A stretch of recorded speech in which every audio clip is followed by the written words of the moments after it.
Hello friends, તો આજે બનાવું છું મેં રીંગણની ચીરીનું શાક.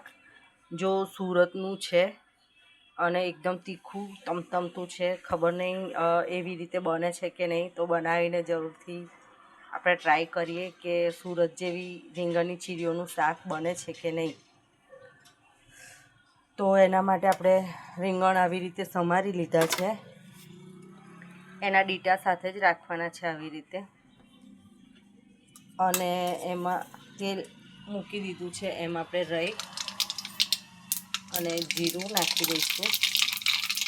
અને આદુ મરચાંની પેસ્ટ કરી છે. લીલા મરચાં, આદુ, લસણ, મરચાં પેલા થોડા તીખા લેવાના છે, એ લઈ લઈશું.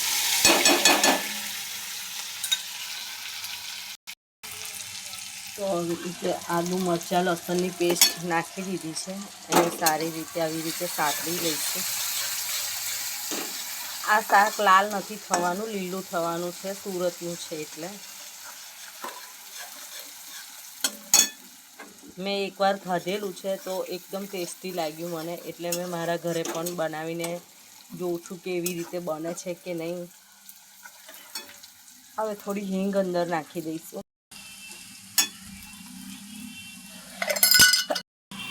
તો હિંગ નાખી દીધી છે. હવે આ જે રીંગણ સમાર્યા છે એ નાખી દઈશું.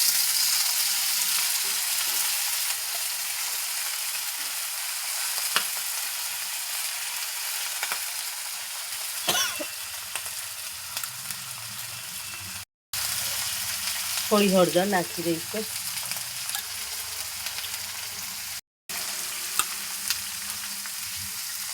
જોઈતા પ્રમાણમાં મીઠું એડ કરીશું અને સારી રીતે મિક્સ કરી દઈશું. આને દાળ ભાત સાથે, રોટલી સાથે બહુ જ ફાઇન લાગે છે.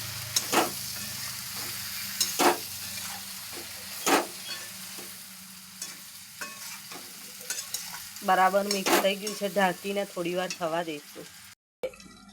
તો આપણે રીંગણને ચેક કરી લઈશું ખોલીને.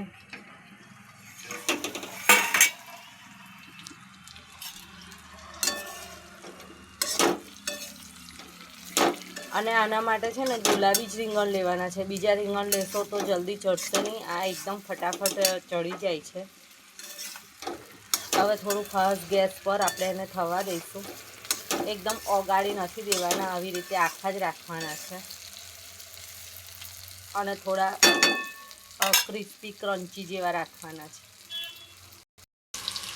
તો હવે આપણે છે ને એની અંદર આમચૂર પાવડર નાખી દઈશું. આ ઓપ્શન છે, જો તમને ભાવે તો જ નાખવાનો છે, નહીં તો નહીં. મને થોડું ખટ્ટું મીઠું સારું લાગે છે એટલે મેં થોડો આમચૂર પાવડર નાખ્યો.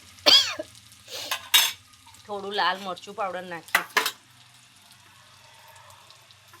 ચપટી જ. અને ધાણા જીરું પાવડર નાખીશું અને થોડો ગરમ મસાલો નાખીશું. બધું સારી રીતે મિક્સ કરી દઈશું.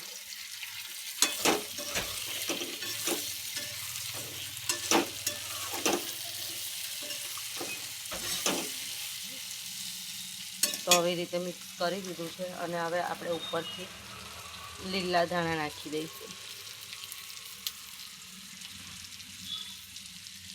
તો એકદમ ફટાફટ બની જતી ટિફિનની રેસીપી રીંગણનું ચીરીઓનું શાક તૈયાર છે.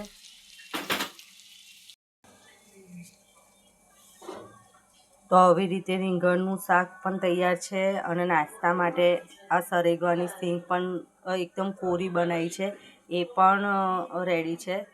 તો બનાવીને જરૂરથી ટ્રાય કરજો. જય માતાજી.